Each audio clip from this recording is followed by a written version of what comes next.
Deskripsi teknis kode masalah OBD2. Kontrol katup intake sirkuit solenoid rendah, bang 2. Apa artinya itu? Kode ini adalah kode powertrain OBD2 generik, yang berarti berlaku untuk semua merek dan model kendaraan, 1996 lebih baru, meskipun langkah perbaikan spesifik dapat bervariasi tergantung pada model.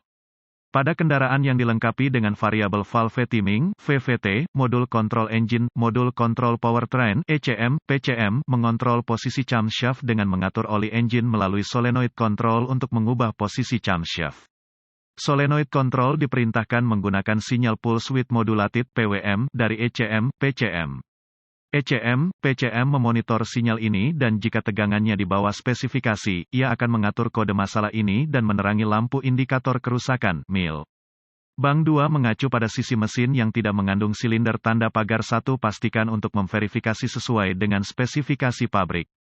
Solenoid control katup intake biasanya terletak di sisi intake manifold dari kepala silinder. Kode ini mirip dengan kode P0081 dan P0083. Kode ini juga dapat disertai oleh P0028. Gejala-gejala dapat meliputi, periksa lampu engine menyala, lampu indikator kerusakan. Kendaraan mungkin mengalami akselerasi yang buruk dan penghematan bahan bakar. Penyebab potensial kode masalah diagnostik P0082 mungkin termasuk, kawat harness disingkat ke tanah solenoid disingkat ke tanah. Langkah diagnostik ECM yang salah solenoida. Solenoida dapat dikontrol dari sisi tanah atau sisi daya, tergantung pada aplikasinya. Periksa dengan diagram pengkabelan pabrik untuk menentukan aliran daya di sirkuit.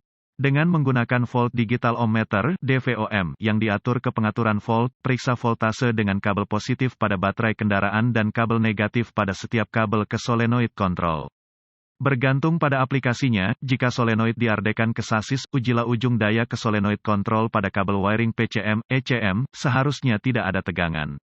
Jika ada tegangan, periksa hubungan pendek ke tanah di kabel hingga solenoid control dengan mencabut konektor dan bekerja kembali ke solenoid. Kontrol solenoid, periksa hubungan pendek ke ground melalui solenoid control dengan menempatkan salah satu kabel DVOM ke ground yang diketahui baik dan yang lainnya ke masing-masing terminal pada solenoid control. Jika ada resistansi rendah, solenoid dapat disingkat secara internal. PCM, ECM, jika semua kabel dan solenoid control memeriksa apa-apa, akan perlu untuk memantau solenoid selama operasi mesin dengan memeriksa kembali kabel di PCM, ECM. Dengan menggunakan alat pindai lanjutan yang akan membaca fungsi-fungsi mesin, pantau siklus tugas yang diperintahkan ke solenoid control. Ini akan diperlukan untuk memantau solenoid selama operasi mesin di bawah berbagai RPM mesin dan beban. Dengan menggunakan osiloskop atau grafik multimeter yang diatur ke skala siklus tugas, sambungkan kabel negatif ke ground yang diketahui baik dan kabel positif ke terminal kabel di solenoid itu sendiri. Pembacaan pada alat multimeter harus sesuai dengan siklus tugas yang diperintahkan pada alat pindai. Jika berlawanan, polaritasnya dapat dibalik, sambungkan kabel positif pada terminal kawat lainnya ke solenoid dan uji ulang untuk memverifikasi. Jika tidak ada sinyal yang terdeteksi dari PCM, mungkin ada kesalahan dengan PCM itu sendiri.